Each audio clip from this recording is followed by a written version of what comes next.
tonight. And on the end of the night's call, I'll be making announcements of how you can stay connected to Mr. Brown and what is happening with his platinum speakers and the movement of igniting voices of hope all over the world.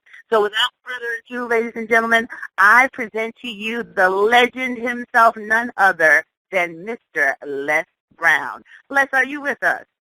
Yes, I am, and I plan to be with you for a long time. I know that's right, because we just can't Yes. get enough of you, Mr. Brown. So thank you Thank so much you. for being Thank you here, so and much. hearing your voice is always a privilege and a pleasure. All right. Well, I thank you so much for your help and support and Needable and hosting and making it possible for me to be able to speak to everybody. Someone said I'm supposed to be in Athens, Georgia. Please email me at lesbrown.com, because somebody's head go roll tomorrow morning. Athens, Georgia. That's my first time hearing about that. Please let me know about that. Please email me at yes at lesbrown.com, the sponsoring organization, so I can reach out to somebody, because I don't miss engagements. So, but let me get into my presentation tonight. I want everybody to think about some goals and dreams that you'd like to achieve. And first of all, every opportunity that I get to be on this call, I'm going to affirm you. I'm going to validate you, because you represent a small number. It's a small number of people that would take the time to carve out some time to hear something that can help them to live their dreams, to become a better person, to make a difference in their community, to be able to stretch themselves and to challenge themselves, to use all that God has placed in them. Most people are spectators. They spend the majority of their time watching entertainment, sporting events, television. That's what the majority of people do. Majority of people spend their time and their money on things that provide for them relief from their life, stress. They look for distractions.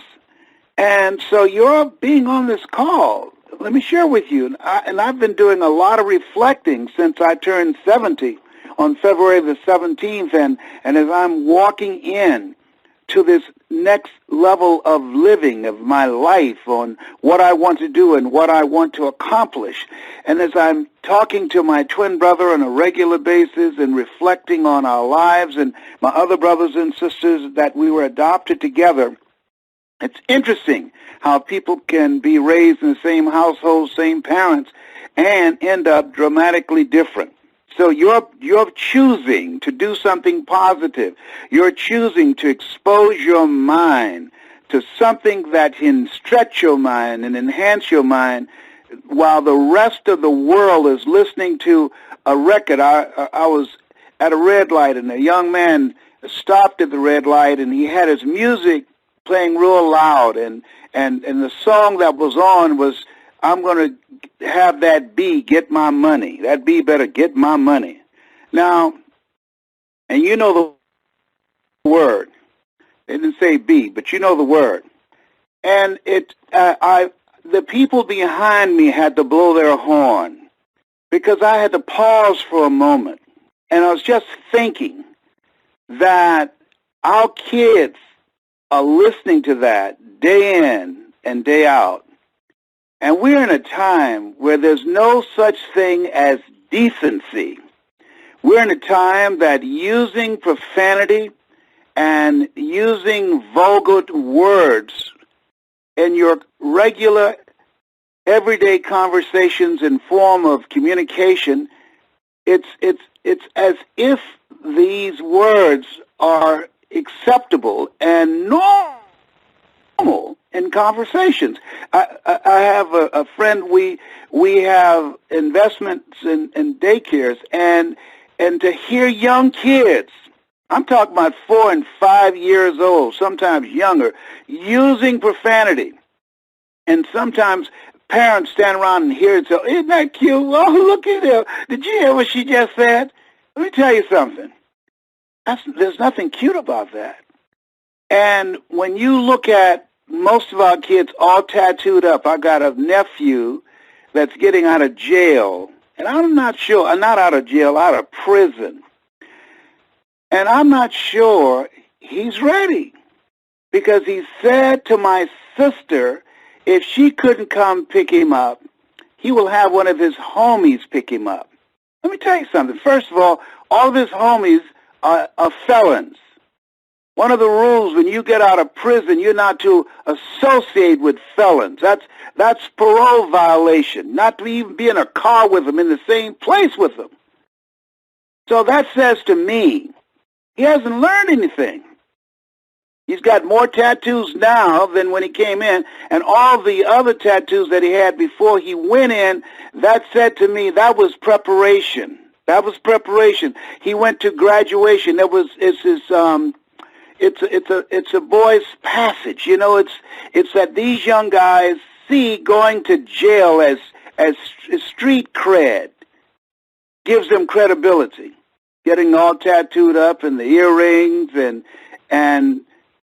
the fact that they go to jail, not knowing that when they get out, the opportunity to get a legitimate job, even if they turn their lives around, are so slim it's unbelievable. Can't even work in a school as a janitor. Can't work in a daycare center. Can't work in hospitals. I mean, they're just, the society make them pay over and over and over and over and over again. That's why the recidivism rate is over 87%, because they can't find a legitimate way to earn a legitimate living. They can't get public housing.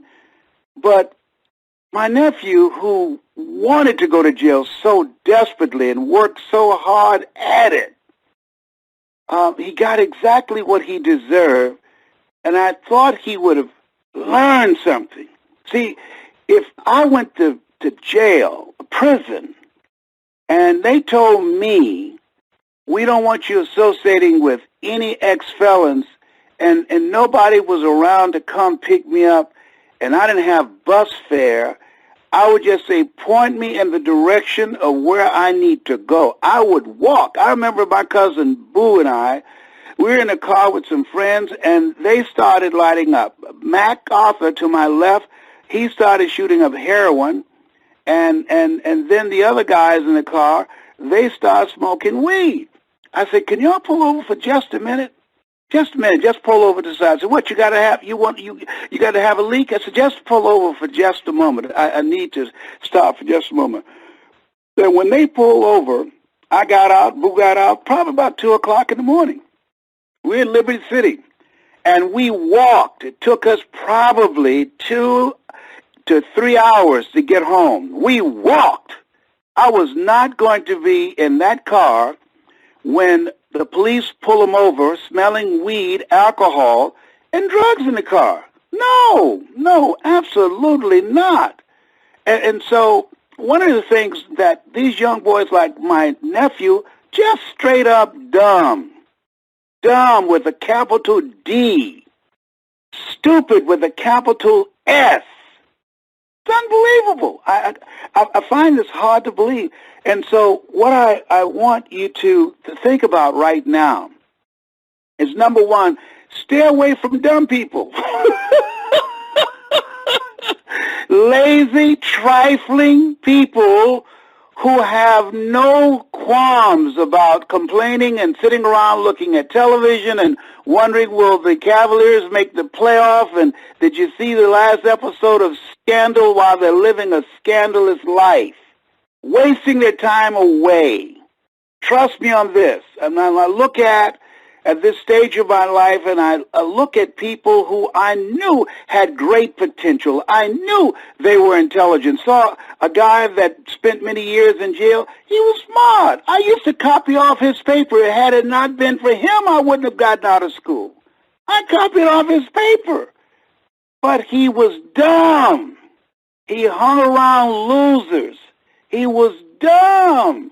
He always found himself with the wrong people in the wrong place at the wrong time. And there are a lot of people doing that right now who don't end up in prison or in jail. I believe the world consists of the caught and the uncaught, but who have imprisoned themselves by surrounding themselves with do-nothing, energy-draining people who don't learn. 85% of people, after they graduate from high school, never open up a book. And only 10% who do open up a book don't go past the first chapter. Wow. So part of what I'm suggesting to you as you think about your goals and dreams, separate yourself. As you think about where you want to go with your life, you want to begin to saturate your mind with positive stuff. Just imagine our kids are singing songs that be better give me my money. Now, it's scientifically proven words affect how your brain works. Do you hear me?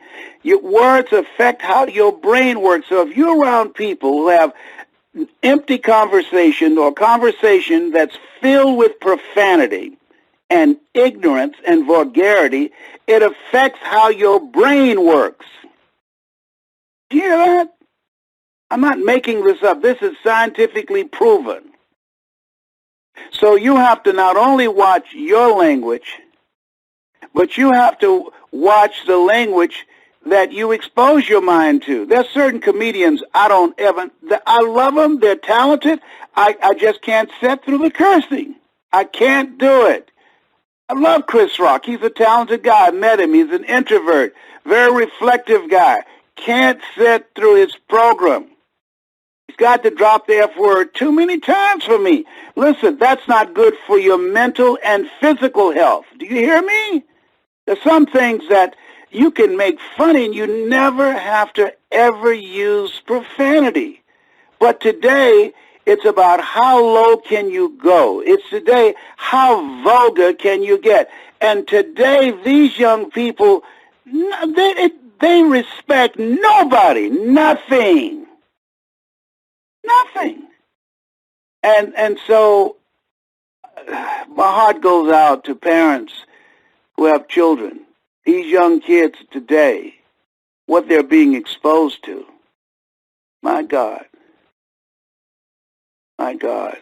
It's something else. I say to you, you got goals and dreams, you're going through some tough times right now.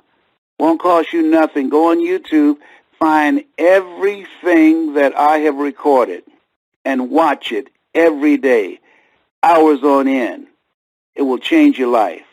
It will change your life. It will teach you how to become successful. It's easier now to become successful than ever before. You have no competition. Now, here's something else. Secure yourself.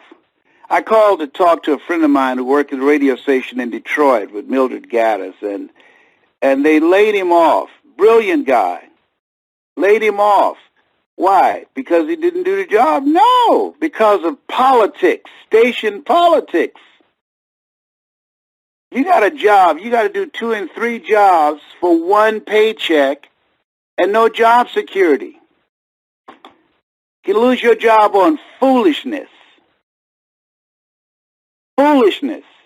So this is a time that you want to, one, put things in your mind that will expand your mind, that will increase your belief in yourself, that will give you mental resiliency. And 2, you want to secure your own future. You got to create yourself. You've got to create your own job. You got to look at yourself and say, what is it I want to do? What talents, abilities that I have, and if you don't have any, go to the library, go or Google something. Get on Google and develop a talent. There's a guy has Ping Pong Studio. Just help him to do a commercial. He has all type of videos that he's used clips from movies and has my voice in the background and Eric Thomas. And he created these inspirational videos. And I said, hey, how did you learn how to do this when I found him? And he said, I went out to Hollywood to try and get into the movie business, and I failed, and I had a construction company. I came back home, and then I just got online and decided that I wanted to get involved in film editing. And I found a place on Google. I Googled it, and I taught myself how to edit. Now he has his own company, editing films, earning over $1 million a year. Did you hear me? See, if you turn off the television and turn up your life, if you let go of negative people who filling your head with head trash, and you focus your time and energy on developing another skill, you'll be surprised at what you can do. I'm 70 years young. Before the end of the month, I'm flying. I'm going to Germany. I'm going to speak in Germany. Before the end of the month, I'm going to London, England. Before the end of the month, I'm going to speak in Australia. I'm traveling around the world, and somebody else is paying me to come in to motivate them, to talk to them, and I'm very glad to do it. Whatever. Hello? I'm telling you, I love this. Listen to me. Listen to me. You can design a life that you can be proud of, where you're making money doing what you love to do, earning the kind of money that you deserve. If you spend time saturating your mind with positive material, stay away from people whose negative conversations can affect your attitude about yourself, and spend some time learning something. What is it you know today that you did not know yesterday? Make it a point that you're going to learn something new every day. When I hang up, I've got some things that I'm looking at. I'm developing new skills. My goal is to learn something about the internet every day. I've got these skills that I'm working on that will serve me well, because most people my age, they're tired. They tired, honey. They tired. They got one foot on a banana peel and the other one in the graveyard. I'm having a great time. Life begins at 70. If you have a positive mindset, if you're looking for ways to improve yourself, and if you stay away from negative, energy-draining people who have no goals and no dreams, I believe, each one of you listening to me right now, listen to me, that there's something in you that attracted you to my voice. And that something in you, I call that your higher consciousness. There's a presence in you, that inner man, that inner woman, that knows that you can do more, that you can have more, that you can achieve more.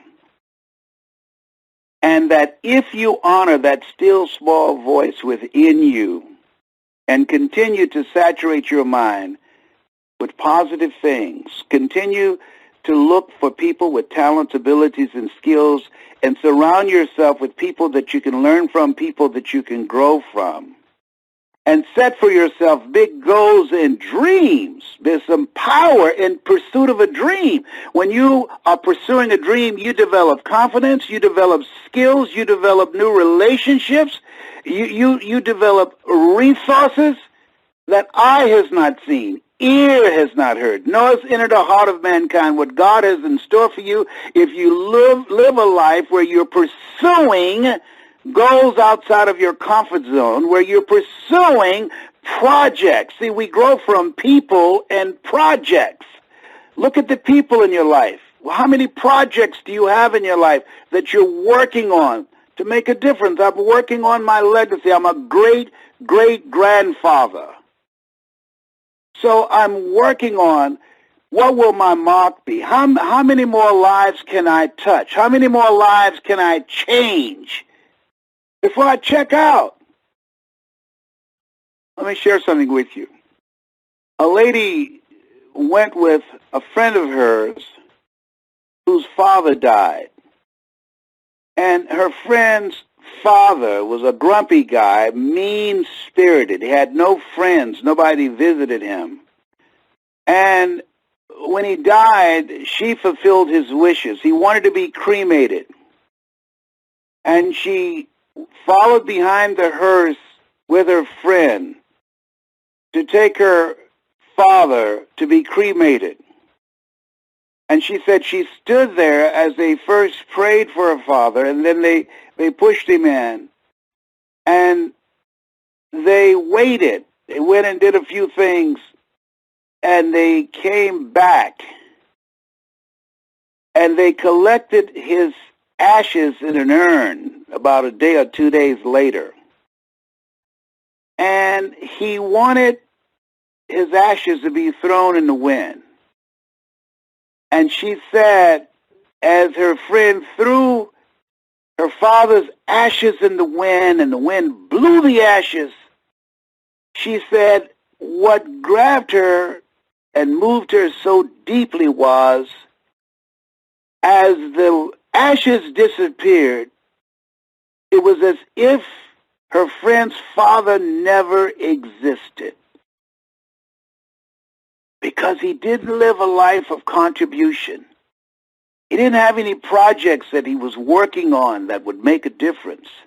He didn't build relationships with people that could have helped him do some of the things that he was sent here to do. No one was there to witness the throwing of his ashes but his daughter and a stranger. Most people go through life like that. They die unlived lives. And I believe there's something in you that's causing you to hear my voice. Something in you that says, I want to live. See, it's one thing to survive, but what it takes to live and what it takes to survive is two different things. Most people in survival mode are caught up in weapons of mass distractions. So, my message to you, and you already know it, fill your head with words that can empower you. Spend several hours. I do it on a regular basis. Every day I have to spiritualize my thoughts. I have to listen to things. Why? Because you're going to take some hits. Think it not strange that you're going to face the fiery furnaces of this world. You're going to take some hits. Something's going to happen to you or someone you care about, and you need the mental resiliency to accommodate the things that will be coming your way. Well, that doesn't happen to me. Don't worry. Just keep on living. Trust me. Trust me on this. Your time will come. Your name will be called. So isolate yourself. Take time every day. I call it God moments. Your time with God, that you won't read any text messages or emails or take any phone calls, but you just spend that time listening and reading and praying and meditating to fill yourself up, to build mental resiliency. Next thing, make it a point to learn something. To learn something that will allow you to continue to grow, that will allow you to continue to stimulate your thinking, your imagination. Because we're here to do a work. There's a calling on your life and my life. And as we learn, as we grow and expand, you'll discover things you can do that you don't even realize right now. Most people fail in life not because they aim too high and miss. Most people fail in life because they aim too low and hit. I did that for many years. I didn't think I can do what I'm doing. I'm flying around the world, people paying me, strangers, to come in and teach them how to be successful. I didn't think I could do this because I don't have a college education, because I was in special education all through school and labeled educable mentally retarded. I didn't think I could do this. Listen to me. There are things you can do that you don't know, and you've got to challenge yourself. Well, I tried some things, and they didn't work out. So what? You will fail your way to success. Walter P. Chrysler failed in the automobile industry 42 times, but my God, look what happened to 43. You will fail your way to success. And the other thing is, start watching people, observing them. People, see, I believe in energy. I believe in energy. There's some people that don't need to be in your space. There's some telephone calls you don't need to take. Some conversations that you don't need to expose yourself to because it will pollute your mind with ignorance. And so start being selective of who you give your time to. Ask the question, what value is this person bringing to me? Am I growing mentally, emotionally, spiritually, intellectually? Do they bring me peace? I call a friend of mine, Dwight Pleasure, one of my platinum speakers. He gives me a sense of peace. He's my spiritual brother. I love talking to him. John Garcia. There are certain people in my life that to hear their voice brings me a sense of peace and comfort. Certain people I talked to, I was with Alicia and Lorette today, two friends of mine who earn over $100,000 a month, and I struck a partnership with them. And those are my money-making partners. When I'm with them, the ideas are just flowing out of me, flowing, because of that kind of creative energy that I was in. Who's in your corner? Dr. Dennis Kimbrough out of Atlanta was right. He said, if you're the smartest one in your group, you need to get a new group. I used to be Alicia's mentor. Now she is my mentor. I'm learning from her, and I'm proud of it. Here's what I want to say to you. This is your time. Make it a discipline. Dedicate yourself. Give yourself homework to work on your mind, to work on your health, to declutter your life, to clean your life up, to clean up your conversation, to start reading a minimum of 20 to 30 pages of something positive every day. A friend of mine, Mike Sims, he did something for a year, and he said it changed his life. He earned his first million at 26. And I said, well, how did you change your life? He said, man, for 1 year, I never turned on television. And I said, you didn't watch television? He says, no. I hadn't watched the news. I said, how'd you find out what was going on? He said, people told me. And I wasn't even interested. He said, I have enough problems of my own. Why should I watch other people's problems? He said, and it changed his life. As my health is stronger now than ever before, and part of my regimen, part of my prayers and my meditation and my exercise and my walking and meeting with my fitness coach, I don't watch television because it's not good for me mentally. It's too much dysfunctional stuff on there.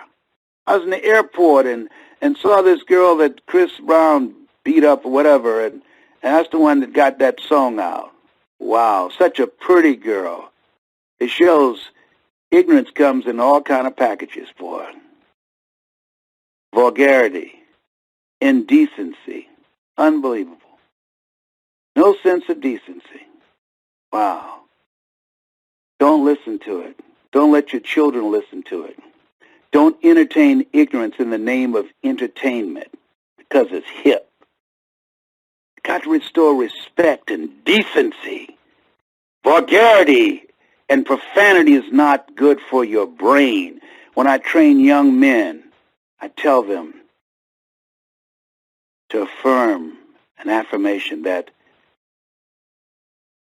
when you use language that's degrading to women or to yourself, profanity is the strongest expression of a weak mind. Write that down. Put that up someplace, particularly in barbershops. Profanity is the strongest expression of a weak mind. You have something special. You have greatness within you. Challenge yourself. Push yourself. Surround yourself with people who have goals and dreams. Mastermind and encourage and inspire each other. And you will develop a strategy and a synergy to do more than you can ever begin to imagine. You have something special. You have greatness within you. That's my story, and I'm sticking to it. Stacey? Wow, wow, wow, wow. Talk about being on fire tonight. Woo! This is a controversial call tonight. Yeah, I said, oh, no, he did. Because there are a lot of people who think that vulgarity is normal. They think that it's, I mean, I was on a bus, a shuttle, going from one airline to the other, and there were two young men. They're probably about between 24 and 27. And they were talking, going back and forth with each other. MF this, and man, I saw that B, and going back and forth with a shuttle full of people, and we are the only people of color on there. I wanted to crawl under a chair, say, I don't know them.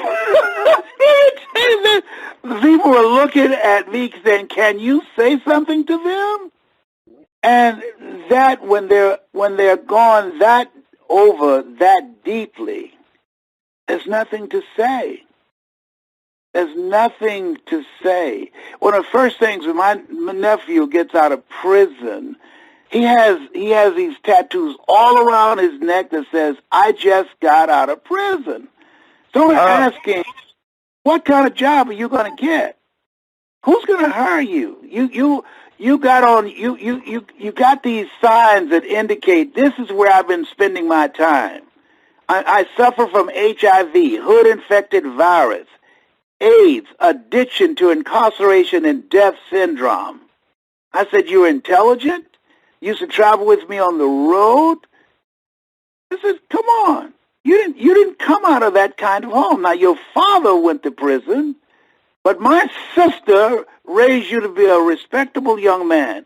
You were on the honor roll. You got an academic scholarship, and you decided to go to school and spend your time partying and doing drugs and breaking in people's houses in Atlanta, and got arrested, and a lady judge recognized your intelligence as you told her that you had a girlfriend that was pregnant and you have learned your lesson and you will change your behavior, and she gave you a break and put you on probation. And you went out and broke in another house while on probation, got arrested again. And she gave you another break, and she said, I don't ever want to see you again, and you came back a third time. That's what I call retardation, stupid with a capital S. And I don't like to use those types of words, but you know what? You got to call it when you see it. You know, Maya Angelou said, if it walks like a duck, talks like a duck, quacks like a duck, it's a duck. It's a duck. Absolutely, Les. Yes, and if you know what, if you hang around these people, they will drive you to drinking. You just snap. I mean, and he had the unmitigated gall. My nephew had the unmitigated gall, and I'm so glad I wasn't there to say to my sister, I'm here because of you. You weren't a good mother. Look here. I'd have body slammed him. Let me tell you something. She did all she could do, but he decided to run the streets with his homies. But when he needs money on his books, he doesn't call his homies. He calls my sister, his mother. Can you put some on my books? Wow, wow. Exactly what I say, wow. But you know what? We have to, there's some people and some young people that life will have to teach them some things that we could never teach them. There's some people, they have to get it from life. They have to get it from life. Don't waste your time. I told my sister, don't waste your time. Don't call me about no money. I don't bail out retarded people. Don't. I've never. Don't throw good money after crazy behavior. That they know better. Absolutely. Yeah. Absolutely. You can't reward bad behavior, Les. And what you just talked about, I mean, there was so much in tonight's call to convict every person that's listening to play a bigger game and to really leave a mark. And you've been an inspiration to me and all of the platinums with what we're creating. And one of the things that I do is work with young people and the language. Les, what you said is so true. I have to stop them and correct them so many times about the words that they are giving life to as they come out of their mouth. And I'm proud to say that, sometimes even the most interesting characters will pause and say, oh, sorry, miss, because they know I don't tolerate it in my space. And if more of us would just stand up and be examples and use the kind of behavior and language that we want them to model, it would give them more opportunities to self-correct and really be on a better path. But as you said, if they're not willing, if they're not in a space where they feel affirmed, when they understand that they don't have to use profanity to express their thoughts and feelings, then we're laying down on our job of uplifting and changing the generation that's here with us now. But you know something? This is a different generation. See, you're not in my age category, but when I was coming along, my mother taught us to say yes, ma'am, and no, ma'am. And if the neighbors saw you doing something, boy, you better stop. I'm going to tell Mamie on you. I was respectful of our neighbors, and they can correct me. But let me share something with you. These young people today, it's a different kind of animal. A different kind of animal. I was talking to 3 young girls. I went to speak at this school, and they had a break, a lunch break or something. And so I was crossing the street, and these 2 girls talking to another girl about how they're going to beat her behind, and they didn't say behind, and they're calling all kind of B's. And I said, you are little queens. Why don't you make a decision to clean up your conversation and be respectful of each other? You are our future. You are the future Michelle Obamas. And one of them said, why don't you kiss our boom? What? She said, why don't you kiss our, and you know what she said? Whoa. Wow. My mouth dropped open. It took my breath. And I started laughing. And so one girl, a 4th girl, she just watched. She didn't say anything. She didn't observe. She said, why did you laugh? Weren't you insulted? I said, no. I said, I thought about something my mother had on her mirror when I was a kid. She said, oh, Lord, help me keep my nose out of other people's business. And these young girls, at some point in time, we don't know that I just dropped a seed. At some point in time, one of them might take root. And I'm just very glad that one didn't take a knife out or call their boyfriend up to jump on me. That's not uncommon. And I just said, God, Lord, grant me the serenity to accept the things that I cannot change, the courage to change the things that I can, and the wisdom to know the difference. I spent 3 hours last night, 3.5 hours last night, thinking about what's next, the projects. Where should I go? Is anybody interested? I want to start a movement to save young men and young girls. I got a training for that. That 1, change their mindset. 2, teach them how to become effective communicators. 3, teach them how to dress like a prospect and not a suspect. 4, teach them how to develop a relationship that's an asset to them and not a liability.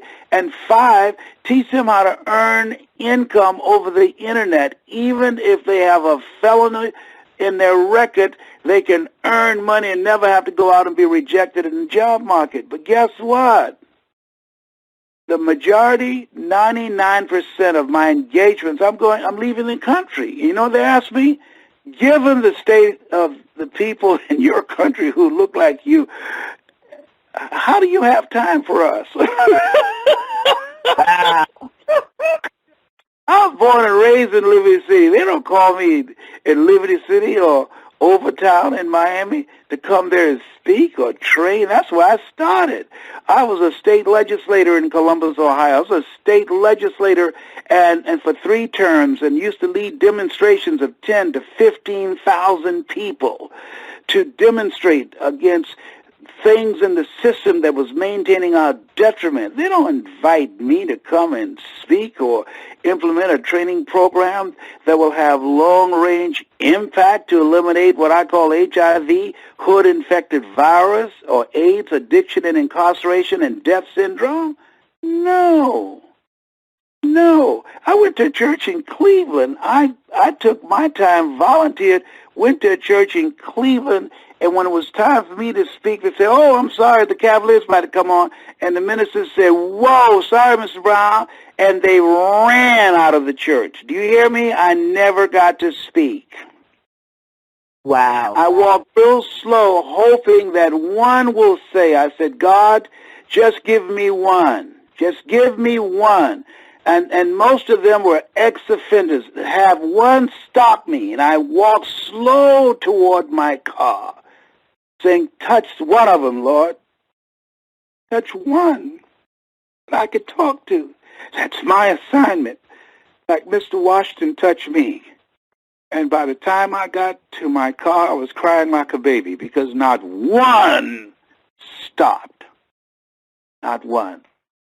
The parking lot emptied. Followed behind a minister who had a brand new car, collected from them. And there's an old saying, wherever you find yourself, at some point in time, you made an appointment to be there. And I believe that, and my advice to you and to the other platinum speakers from what I have learned, and there's a book called Change or Die, and what is first scientific book and study done. If I had known what I know now, I would have used my time differently. And part of what they say is that 9 out of 10 people will rather die than change. Would rather die than change. Yes, and that's been proven. But here's what. Jesus said, "Whosoever will, let him come. Whosoever will, let him come." I walked slow. I didn't call anybody. I walked slow so that somebody who was willing to call me, to stop me and say, "Hey, mister, can I talk to you?" As I did with Mr. Washington. "Mr. Washington, I'm the one, sir. Look at me. My mother works in the cafeteria. They call me the dumb twin. You spoke to me that changed my life. Sir, thank you. I'm the one, sir. I'm the one." And I was hoping that one of those young men would say, "I'm the one." But it didn't happen then, but it happened later on someplace else. And so whosoever will, work with the willing. Work with the willing. Don't waste your time with people who are not ready yet. There's a book called The Kabbalion I read many years ago that said the lips of the wise are sealed to the ears of the ignorant. And so, and Scripture says, don't cast pearls before swines, lest they turn and rend you. Don't waste your time trying to talk to people of low consciousness, or they get angry at you because they can't hear you. They can't hear you. And so that's why whatever I can do to help you and Anita, because you're willing. And the other platinum speakers, you're willing to invest in yourself, to work in yourself, train yourself. You're willing to be coachable. Most people are not willing. They're not willing. We'll teach you how to become a member of the 2%ers. Only 2% of the world population ever earn over $1 million in their lifetime. I've done it 65 times. And now with what we have available and what I've been exposed today with Alicia and Lorette and a guy named Eben, you will do, it took me 3 years to do my first million. You'll be able to do it in a fraction of the time because of the tools that we have available. This is the greatest time in history.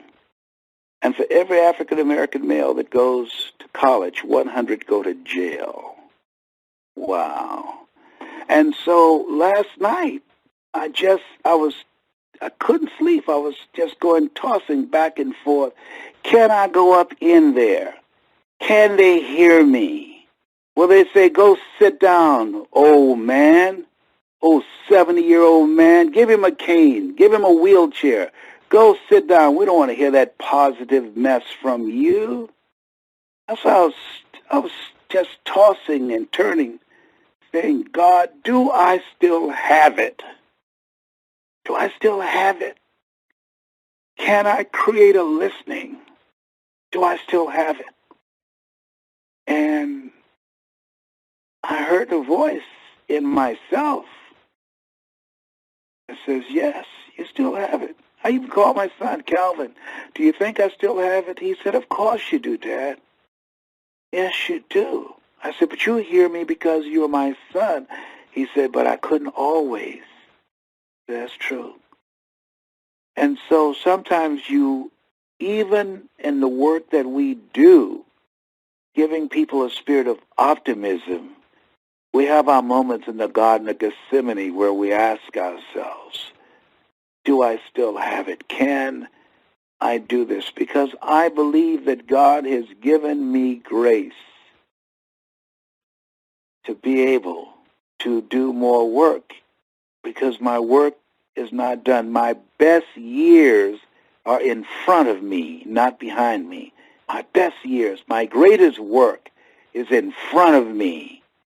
And I'm looking for ways to get my mind around it. But ultimately, I believe that I have to start out in this new place where I started from. Edward Albee in a play called The Zoo Story, said sometimes you have to go a long distance out of the way to come back a short distance correctly. And I believe that I'm going to have to walk by faith and not by sight. And that if no one shows up, I'm going to get the space and I'm going to put the word out. If no one shows up, so be it. But at least I would have done my part. Well, Yeah. Before you say another word, of course you still got it. We're all still trying to catch up to you. Every time we think we got a little bit of a wing going on, you come and sweep it right to the next level. So everybody that's listening, you still have it. You've been so generous with what you have, and you inspire us. Like, you know what I love about you? You just don't talk about living a bigger life. You take the same action that you're encouraging everybody else to do. We can't sit back and not read and not grow and not think about projects and not do, because that's what you're modeling. That is your behavior. That is your legacy that you're leaving in us. And even though Calvin is your son and John Leslie and Ona, they too can see how they've transformed. They can see what it is that you have been able to do, but what they can do as a result of your example. So just like them, the platinum speakers, those who answer the call, those who say yes and appreciate what you have invested in us, will continue to be a part of this legacy of your movement of 1 million. I'll take it to 1 million now, as you say 100,000. I think we need to go to 1 million voices of hope for those that are willing. And Lord knows, lest I learn my lesson. Work with the willing, because the rest will drag you down. That's it now. Yep. If Jesus said, all power is in my hand, but oh, by the way, the poor will always be among you. Oh, Lord, listen, thank you so much for your words of encouragement. I needed that. So you say I still have it. I needed that. Thank you so much. Well, you definitely do. Definitely, okay. Definitely. Leslie, we love you. We got to rest your voice because we have another call in less than 10 minutes. But I will tell the audience how they can connect with you on Facebook and to share their words with what they received tonight, to put that on your Facebook page and to interact with you because you have been posting messages of hope. You have the videos that they can download. They can just go straight to lesbrown.com, Les Brown Events. They can go to brown.les on Facebook. That's brown.les, so that they can really understand how serious you are about taking it to a whole new level with all you've done, Les. And you said that life begins at 70, so I'm not born yet.